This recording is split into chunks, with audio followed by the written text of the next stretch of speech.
तो पिछली वीडियो में हमने देखा था कि एक पर्सन जो कि एक फायर ब्रीदिंग बग होता है शिजुकी और काजुकी को अपने साथ ले जाता है क्योंकि मेंशन में आग लग गई रहती है और वो आग उसी ने लगाई रहती है। और अब अगले सीन में हम एरिस को देखते हैं जो कि कह रहा होता है कि मुझे समझ नहीं आ रहा कि हम आखिरकार एक ट्रबल मेकर के साथ बात करने क्यों जा रहे हैं। जिसके बाद से इवानो में कहता है कि कई बार जब कोई चीजें सीधे तरीके से नहीं निकलती तो हमें उल्टे रास्ते यूज करने पड़ते हैं। और इसके बाद से वो एक ट्रबल मेकर जिसका नाम टेन सोरीमोरा होता है उसके पास आ जाते हैं और इसे फैंटम सोलिटायर भी कहते हैं। जिसके बाद से वो कहता है कि मेरा ये नाम तुम लोगों ने मुझे दिया, लेकिन बाद में मुझे ये नाम काफी ज्यादा अच्छा लगने लग गया। इसके बाद से इवानो में शिंजुकू सिटी के अंदर जो बिल्डिंग में हादसा हुआ रहता है चाइल्ड केयर में, वो वाली फुटेज उसको दिखाता है और वो कहता है कि ये काफी ज्यादा दिलचस्प है ना। और हमें लगता है कि वहाँ पर उस बिल्डिंग के अंदर आग फायर ब्रीदिंग बग ने लगाई होगी। लेकिन फायर ब्रीदिंग बग जब भी ऐसा काम करते तो वो लोग अपने पीछे एक मैसेज को छोड़ जाते हैं। और उनके हर क्राइम की तरह इस बिल्डिंग के अंदर भी आग काफी तेजी से फैल रही थी। एक फायर ब्रीदिंग बग खुद के फेस को चेंज कर लेता है और वो लोग दूसरों की सिक्योरिटी को चकमा देकर अपना टाइम लेकर प्रिपरेशन करते हैं और अपने काम को अंजाम देते हैं। और अब हमें पता चलता है कि पोल्का के मेंशन के अंदर आग भी फायर ब्रीदिंग बग ने लगाई थी। इसके बाद से हम देखते हैं कि काजुकी और शिजुकी उस पर्सन के साथ अंडरग्राउंड नीचे आ जाते हैं जहाँ पर वो पर्सन कहता है कि मेंशन से निकलने का रास्ता आगे है, जल्दी चलो। तो काजुकी वहाँ पर रुक जाती है। जिसके बाद से शिजुकी काजुकी से कहता है कि क्या हुआ। जिसके बाद से शिजुकी कहती है कि यहाँ से बाहर निकलने का कोई रास्ता नहीं है। और इसके बाद से वो पर्सन काफी इवल फेस के साथ उन दोनों से कहता है कि मुझे ये सब करने में 2 साल लग गए। और इसके बाद से वो ब्लू कलर की लाइटनिंग का यूज करके उनके ऊपर एक फायर अटैक करने वाला होता है। और यहाँ पे सुजुका का घोस्ट भी उस बंदे पे काफी सारे पंचेस मारने की कोशिश करता है, लेकिन उसके पंचेस लग नहीं रहे होते। जिसके बाद से हम देखते हैं कि वो अटैक करने ही वाला रहता है, तभी वहाँ पर मिसाकी आके उसके फेस पे एक लात मारती है। और इसके बाद से मिसाकी कहती है कि मैंने और पोल्का ने तुमसे वादा किया है कि हम इन बच्चों को प्रोटेक्ट करेंगे, तो तुम्हें टेंशन लेने की कोई जरूरत नहीं है। और वो ये सब सुजुका के घोस्ट से कह रही होती है। जिसके बाद से हम देखते हैं कि वो फायर ब्रीदिंग बग कहता है कि ये सब काफी अनएक्सपेक्टेड था। जिसके बाद से मिसाकी शिजुकी और काजुकी से कहती है कि तुम लोग यहाँ से भाग जाओ। और अब हम देखते हैं कि मिसाकी उस पर्सन से कहती है कि तुमने मेरे बारे में सुन रखा है। तो वो पर्सन कहता है कि हाँ, जब मैं क्लेरिसा के बार पे नजर रख रहा था तब मैंने तुम्हारे बारे में सुना था। तो मिसाकी कहती है तुम भी तो काफी डरे हुए लग रहे थे जब तुम पोल्का कुन के घर पे आए थे। और इसके बाद वो फायर ब्रीदिंग बग अपने अटैक को तैयार करके कहता है मिसाकी से कि तुम पोल्का के साथ यहाँ पर कर क्या रही हो। और इसके बाद वो अटैक करके कहता है कि क्या तुम्हें रोजन ने यहाँ पर हायर किया है। तो मिसाकी उसके अटैक को डोज करते हुए उस पर काउंटर अटैक करते हुए कहती है कि नहीं,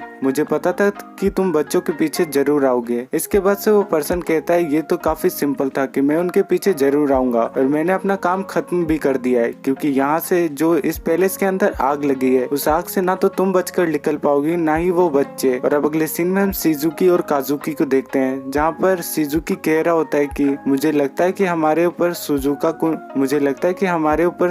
काफी ज्यादा गुस्सा होगी क्योंकि हम ही थे जिसकी वजह से उसकी मौत हुई थी। तो काजुकी कहती है कि ऐसा मत करो, सुजुका तो हमें काफी ज्यादा पसंद करती थी और हमसे काफी ज्यादा प्यार करती थी। तो इसके बाद से शिजुकी कहता है कि चलो मिलकर सुजुका से माफी मांगते हैं। और तभी उनके ऊपर बिल्डिंग का फ्लोर जलकर गिरने वाला रहता है कि तभी वहाँ पर पोल्का आके उन दोनों को बचा लेता है। पोल्का उन दोनों से कहता है कि मैंने फॉर्च्यून टेलिंग करते वक्त तुमसे कहा था ना कि तुम्हारा फ्यूचर है और मैं तुम्हें प्रोटेक्ट करूंगा। और एक और चीज, सुजुका तुमसे नाराज नहीं है। और इसके बाद से पोल्का उन दोनों को उस मेंशन से बचा के बाहर ले आता है। जिसके बाद से हम टाकेरू को देखते हैं। वो कह रहा होता है कि अब सफाई करने का वक्त आ गया और सभी मामले को खत्म करने का भी। और अब अगले सीन में हम उसी रिलेटिव को देखते हैं जो कि कह रहा होता है कि अभी तक तो फायर ब्रीदिंग बग ने अपना काम भी कर दिया होगा। और इसके बाद से वो एक जगह अपनी गाड़ी रोकता है और तभी उसके आसपास काफी सारी गाड़ी आ जाती है। और अब वो रिलेटिव कहता है कि आखिरकार उस ओल्ड और जिद्दी रोजान की हिम्मत कैसे हुई मुझे सबके सामने शर्मिंदा और बेइज्जत करने की। इसके बाद से हम देखते हैं कि एक लेडी अपनी बाइक से उतर के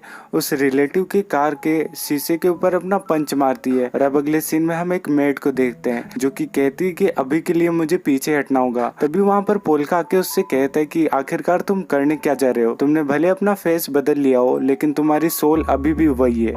और अब तो ऐसा लग रहा है कि उसने और भी ज्यादा गुस्से को अर्न कर लिया है। और अब हम देखते हैं कि उस फायर ब्रीथिंग बग ने जिसका भी फेस चुराया रहता है, वो लोग कह रहे होते हैं कि हमें हमारा फेस वापस दो, उनकी सोल्स। जिसके बाद से तो अब पोल्का उस फायर ब्रीथिंग बग से कहता है कि अब तुम्हें अपनी मेल वॉइस में बात करनी चाहिए। जिसके बाद से हम देखते हैं कि वहाँ पर मिसाकी आके उस फायर ब्रीथिंग बग को एक लात मारती है, जिससे कि वो दूर जाके गिर जाता है। मिसाकी पोल्का से कहती कि ये तो काफी क्लोज था, मुझे लगा था कि आज तो मेरी मौत ऑक्सीजन की कमी से हो जाएगी। जिसके बाद से हम देखते कि वो फायर ब्रीथिंग बग कहता है कि तुम्हें लगता है कि मैं डर गया हूँ, चालाक बनने की कोशिश मत करो, तुम एक ऐसे बच्चे की तरह बात कर रहे हो जिसे अभी अभी सुपर पावर्स मिली है। और इसके बाद से वो अपने हाथ में लाइटनिंग को इकट्ठा करके उनकी तरफ एक फायर अटैक करता है। जिसके बाद से वो पोल्का से कहता है कि तुम फायर से डरते हो, तो मुझे तुमसे डरने की कोई जरूरत नहीं है, ये फ्लेम तुम्हें तुम्हारे अंत तक पहुंचा देगी। और तभी पोल्का देखता है कि उस फ्लेम्स के अंदर 2 ओरा होते हैं। और इसके बाद से हम देखते हैं कि वहाँ पर लेमिंग आकर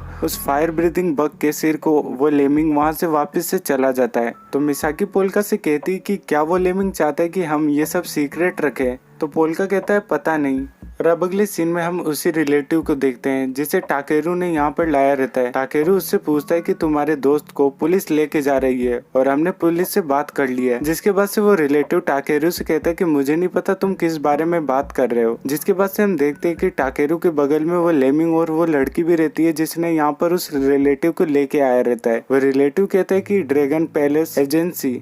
जिसके बाद से वो लड़की उस रिलेटिव के बगल में आके खड़ी हो जाती है। टाकेरू उससे कहता है कि जो भी लोग शिनोयामा ग्रुप्स के साथ गलत काम करते हैं हम उन्हें यहाँ पर लेके आ जाते हैं। जिसके बाद से वो लड़की काफी सारे हथियार निकाल लेती है। तो वो रिलेटिव डरते हुए कहता है कि मुझे उस फायर ब्रीथिंग बग ने धमकाया था ये सब करने के लिए। तो टाकेरू उसकी तरफ देखते हुए कहता है कि तुम्हें लगता है कि तुम जैसा बेवकूफ मेरे फैमिली के अगेंस्ट खड़ा हो सकता है। और अब अगले सीन में हम देखते हैं कि टेन इवानुमे से कहता है कि तुम पूरे टाइम मुझसे झूठ बोल रहे थे। हम जैसे पर्सन जो अपनी ह्यूमन लिमिटेशन को बिना मैजिक के कब के पार कर देते हैं, और जो हम करते हैं वो भी एक तरीके का मैजिक होता है। और जो तुमने मुझे फायर ब्रीथिंग बग के मैसेज वाली बात बताई वो तो केवल एक पार्ट है, एक और सेकंड पार्ट है जो केवल तुम पुलिस वालों को पता है। जिसके बाद से इवानुमे टेन से कहते हैं कि तुम्हें कैसे पता है इन सब चीजों के बारे में। और अब अगले सीन में हम उसी फायर ब्रीथिंग बग को देखते हैं जो कि कहता है कि मुझे इन पुलिस वालों की गाड़ी को उड़ा देना चाहिए। एंड तभी उसकी गाड़ी के छत पर एक मैसेज लिखा हुआ आता है जिसे देखकर वो काफी ज्यादा डर जाता है और कहने लगता है कि कहीं ये रियल फायर ब्रीथिंग बग्स तो नहीं है। जिसके बाद से उसकी गाड़ी के पुलिस वाले पागल हो जाते हैं और वो कहते हैं कि एक फेक बग को मरना होगा। जिसके बाद से वो गाड़ी एक्सप्लोड कर जाती है। और अब हम एक लड़की को देखते हैं और इसी के साथ एपिसोड 6 खत्म हो जाता है। तो वीडियो अच्छी लगी हो तो एक लाइक दे देना।